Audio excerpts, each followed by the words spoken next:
வணக்கம் ஃப்ரெண்ட்ஸ், நான் உங்கள் விஜய் பேசுகிறேன். அவளுங்கள தொடர் உங்களுக்கு பிடிச்சிருக்கோன்னு நம்புகிறேன். பிடிச்சிருந்தா லைக் பண்ணுங்கள், சப்ஸ்கிரைப் பண்ணுங்கள், சப்போர்ட் பண்ணுங்கள். அப்படியே கீழே இருக்கிற பெல் பட்டனை ப்ரெஸ் பண்ணுங்கள். சரி, இப்போ கதைக்கு போகலாம். ஆதி தன் குழந்தைக்கு ஒரு தாய் கிடைக்கவில்லை என்ற விரக்தியில் தன் நண்பர்களோடு தாங்கள் எப்பொழுதும் செல்லும் அந்த பாருக்கு சென்று தன் வேதனைகளை அவர்களிடம் கொட்டி தீர்த்து விட்டான். பின்பு அங்கேயே தங்கியும் விட்டார்கள். அடுத்த நாள் காலை ஆதி தன் தலையை பிடித்து கொண்டு எழுந்து அமர்ந்தான். அப்போது தனக்கு அருகில் அதேபோல் மட்டையாகி கிடக்கும் தனது நண்பர்களை பார்த்து தலையில் அடித்து கொண்டான். இவனுங்க கூட எப்போ வந்தாலும் இது மாதிரி ஏதாவது ஒன்று பண்ணி விட்டுறானுங்க. இப்போ வேற குழந்தை இருக்கு, ஐயோ சீக்கிரமாக வீட்டுக்கு போகணுமே என்று நினைத்தவன் எழுந்து பாத்ரூமுக்கு சென்று தன்னை சுத்தப்படுத்தி கொண்டு அவசரமாக கிளம்பி வெளியே வந்தான். அவன் காரை ஓட்டும் பொழுது கூட அவன் மனம் முழுக்க குழந்தை என்ன பண்ணுது ஏது பண்ணுதுன்னு தெரியலையே, இவன் மணி குழந்தைக்கு பால் கொண்டு கொடுத்துருப்பானா, குழந்தை சாப்பிட்டுச்சா என்று அவன் மனம் பதறிக்கொண்டே இருந்தது. இந்த நேரத்தில் ஆதி வீட்டிற்கு வந்து சேர்ந்தான். அப்பொழுது அழுகுரல் தான் அவனை வரவேற்றது. அவன் குழந்தையின் அருகில் லட்சுமி பாட்டி கண்களில் கண்ணீருடன் பதட்டமாக குழந்தையை வருடிக்கொண்டு அதற்கு பாலூட்டியபடி இருந்தார். ஆனால் குழந்தை பால் புட்டியை வாயில் வாங்கவில்லை. குழந்தை கதறி அழத் தொடங்கியது. அப்பொழுது அங்கு வந்த ஆதித்யா வேகமாக ஓடிச் சென்று குழந்தையை கையில் தூக்கி கொண்டான். குழந்தையை எவ்வாறேனும் அவன் அமைதிப்படுத்த வேண்டும் என்று குழந்தையை கொஞ்ச ஆரம்பித்தான். ஆனால் எந்த பயனும் இல்லை. லட்சுமி பாட்டியும் செய்வதறியாது கைகளை பிசைந்த வண்ணம் தலையை தாழ்த்தி கொண்டு அப்படியே நின்றிருந்தார். ஆதிக்கோ குழந்தை அழும் காரணம் சுத்தமாக புரியவில்லை. அப்பொழுது ஆதி லட்சுமி பாட்டியை பார்த்து, பாட்டி என்னதான் நடந்துச்சு, ஏன் குழந்தை விடாமல் அழுதுட்டு இருக்கான், என்ன பிரச்சனைன்னு சொல்லுங்க பாட்டி, எனக்கு நேரமே ஓட மாட்டேங்குது, எனக்கு மனசே ஒரு மாதிரி பதட்டமாகவே இருக்கு, என்னன்னு சொல்லுங்க என்று கலங்கி குரலுடன் கேட்டான். லட்சுமி பாட்டியோ அது வந்து என்று கூறும் பொழுதே மாடியிலிருந்து நேத்ராவின் சத்தம் கேட்டது. என்ன கிழவி, அந்த குழந்தை இத்தனை அடி வாங்கியும் அது வாய் அடக்குதா பாரு, என்ன அடி அடிச்சிருக்கேன், இத்தனை அடி கொடுத்தும் அது வீர்னு கத்திக்கிட்டே இருக்கு, கொஞ்ச நேரமாக அது வாயை மூடுதா பாரு கிழவி, அது வாயை மூடு, இல்லை இப்போவே அது வாய் ஃபுல்லாக துணி ஏதாவது வச்சு அடைச்சிருவேன், செத்தாலும் சாகட்டும் என்று பேசியவாறே மாடிப்படியிலிருந்து கீழே இறங்கி வந்து கொண்டிருந்தாள். அப்பொழுது ஆதியின் காதில் அந்த வார்த்தைகள் விழ உடனே குழந்தையை மூடியிருந்த துணியை விலக்கி பார்த்தான். குழந்தையின் கால்கள், கை என்று அனைத்து இடங்களிலும் கிள்ளி வைத்திருப்பதும் அடித்திருப்பதும் போன்ற தடயங்கள் இருந்தது. அவள் அடித்ததற்கான விரல் அச்சுக்கள் குழந்தையின் தொடை பகுதியிலும் கைப்பதி பகுதியிலும் காணப்பட்டதை பார்த்து மிகவும் கோபமடைந்தான் ஆதி. அதே நேரத்தில் கோபமாக பேசிக்கொண்டே மாடிப்படியிலிருந்து கீழே இறங்கி வந்து கொண்டிருந்த நேத்ராவை தன் எரிக்கும் பார்வையால் முறைத்து பார்த்தபடி நின்றிருந்தான் ஆதி. படியிலிருந்து இறங்கி வந்து கொண்டிருந்த நேத்ராவோ ஆதியின் அந்த கோப பார்வையை பார்த்து அதிர்ந்தே போய்விட்டாள். ஒரு நிமிடம் அவளுக்கு தான் என்ன செய்வதென்றே புரியவில்லை. அப்பொழுது வேகமாக ஓடி வந்தவள் லட்சுமி பாட்டி அருகில் சென்று, ஏன் குழந்தை இந்த மாதிரி அழுதுகிட்டு இருக்கு, குழந்தைய சரியாக பார்த்துக்கணும்னு உங்களுக்கு தெரியாதா, உங்ககிட்ட தானே மாமா வந்து குழந்தைய பார்த்துக்க சொல்லி விட்டுட்டு போனாரு, என்ன பண்ணி வச்சிருக்கீங்க என்றவாறு பிளேட்டை திருப்பி போட்டாள். ஆனால் அவளுக்கு தெரியவில்லை ஆதி அவள் பேசியது அனைத்தையும் கேட்டுவிட்டான் என்று. இந்த நேரத்தில் ஆதி சட்டென்று அவளை தன் ஒரு கையால் பிடித்து இழுத்து அவள் கன்னத்தில் பலாரென்று ஒரு அறை விட்டான். ஆதி அடித்ததில் சுருண்டு கீழே விழுந்தவள் சற்று நேரத்தில் கதி கலங்கிவிட்டாள். பின்பு தன் கன்னத்தை பிடித்து கொண்டு மேலே ஆதியை நிமிர்ந்து பார்த்து, என்ன ஆச்சு மாமா, ஏன் என்ன அடிக்கிறீங்க? குழந்த அழுறது என்னால் பார்த்துக்கிட்டு இருக்க முடியல, அதான் குழந்தைய தூக்கலான்னு வந்தேன் என்று அவள் தயங்கியவாறு கூற, ஆதி அவளை முறைத்து பார்த்து அவள் முன்பு தன் விரலை நீட்டி, இங்கே பார், என் குழந்தை மேலே இதுக்கப்புறம் உன் நிழல் கூட படக்கூடாது.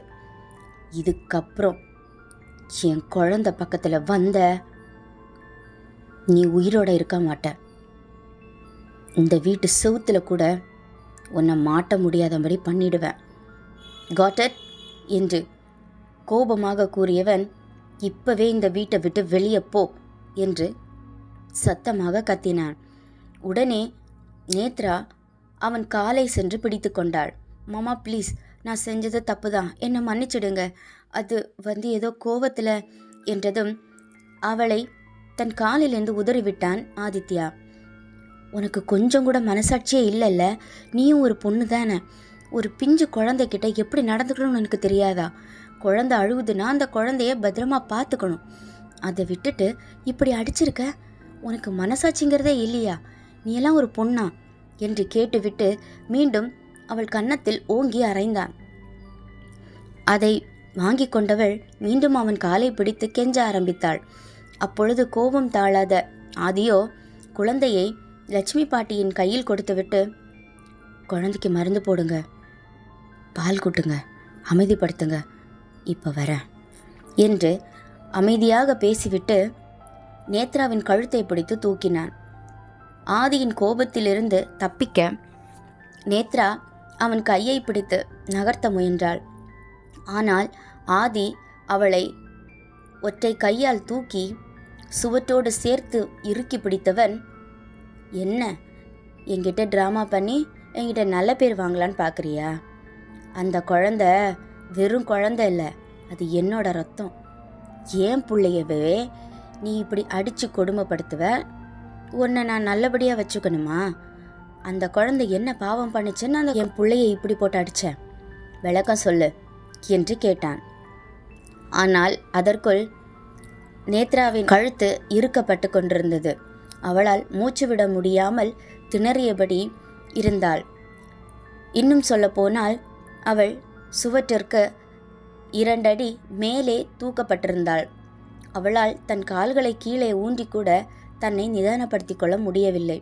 அந்தரத்தில் தொங்கிக் கொண்டிருக்கும் தன் காலை கீழே கண்களை தாழ்த்தி பார்த்தவள், மாமா மாமா மாமா ப்ளீஸ், நான் நான் நான் நான் சொல்ல வரத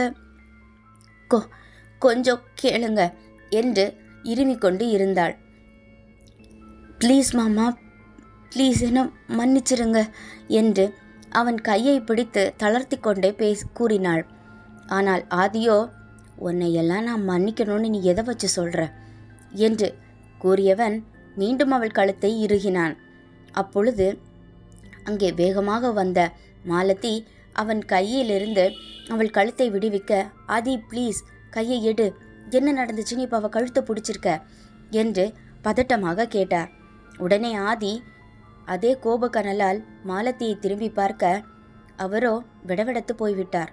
ஆதி ப்ளீஸ், அவள் செத்துருவா, அவளை விட்டுடு என்றதும் அவர் கையை கூப்பி கேட்கவும் ஆதி அவளை தூக்கி அருகில் இருந்த சோஃபாவில் எறிந்தான். அதில் பறந்து சென்று விழுந்த நேத்ரா தன் கழுத்தை பிடித்து கொண்டு இரும ஆரம்பித்தாள். உடனே ஆதி அவளை பார்த்து, இந்த வீட்டில் நீ இருக்கிற வரைக்கும் என் குழந்தை பக்கம் நீ இதுக்கப்புறம் வந்தனா இதை விட மோசமான நிலைமையை நீ பார்க்க வேண்டியது இருக்கும். உனக்கு புரியும்னு நான் நினைக்கிறேன். எழுந்து போ என்று கூறிவிட்டு அங்கிருந்து சென்று விட்டான் ஆதி. அப்போது மாலதி நேத்ரா அருகில் சென்று அவளை பிடித்து நேராக அமர்த்தி கொண்டு, என்னடி பண்ணி தொலைச்ச? ஆதி ஏன் இவ்வளோ கோபமாக இருக்கான் உன் மேலே? என்ன விஷயம்னு சொல்லு என்றார். தன் கழுத்தை பிடித்து கொண்டு இருமிக் கொண்டிருந்த நேத்ரா மாலதியை திரும்பி பார்த்து, அம்மா அது வந்துமா என்னன்னு சொல்லி தொலடி என்று மாலதி கேட்க, நேத்ரா தலையை தாழ்த்தி கொண்டு, அது நான் குழந்தை அழுதுகிட்டே இருக்குன்னு குழந்தைய அமைதிப்படுத்த பார்த்தேன். ரொம்ப கத்தவும் கோபத்தில் குழந்தைய அடிச்சிட்டேன் என்று கூற, அதிர்ந்து போன மாலதி நேத்ராவின் கன்னத்தில் பலார் என்று ஒரு அறை விட்டார். அம்மா என்ன என்று கூற, ஏய், உன்னெல்லாம் பெத்ததுக்கு என் வயித்தை எங்கே கொண்டு போய் கழுவணும்னு தெரியல. யாராவது பிஞ்சு குழந்தைய போய் அடிப்பாங்களா? அந்த குழந்தைக்கு என்ன பிரச்சனைன்னு கூட சொல்லி அழுறதுக்கு தெரியாது. அந்த பிஞ்சு குழந்தைய போய் அடிச்சிருக்க, உன்னை நானே வெட்டி போட்டுருவேன் என்று கோபமாக கூறியவர், ஆதி உன்னை செஞ்சதில் தப்பே இல்லை என்று கூறிவிட்டு அங்கிருந்து கோபமாக எழுந்து சென்று விட்டார். தன் கன்னத்தில் கையை வைத்து கொண்டே தன் தாய் செல்வதை பார்த்து கொண்டிருந்தவள், என்ன இவங்களும் இப்படி பேசிட்டு போகிறாங்க, அப்படி என்ன தப்பு பண்ணிட்டேன் என்றவாறு அவள் அப்படியே அமர்ந்திருந்தாள். ஆதியின் குழந்தைக்கு தாய் கிடைப்பாளா, இல்லை நேத்ராதான் குழந்தையை பார்த்து கொள்ளப் போகிறாளா? ஓகே ஃப்ரெண்ட்ஸ், இந்த கேள்விக்கான விடையை நான் நெக்ஸ்ட் எபிசோடில் சொல்கிறேன். தேங்க்யூ ஃப்ரெண்ட்ஸ், ஸ்டே டியூன், பாய்.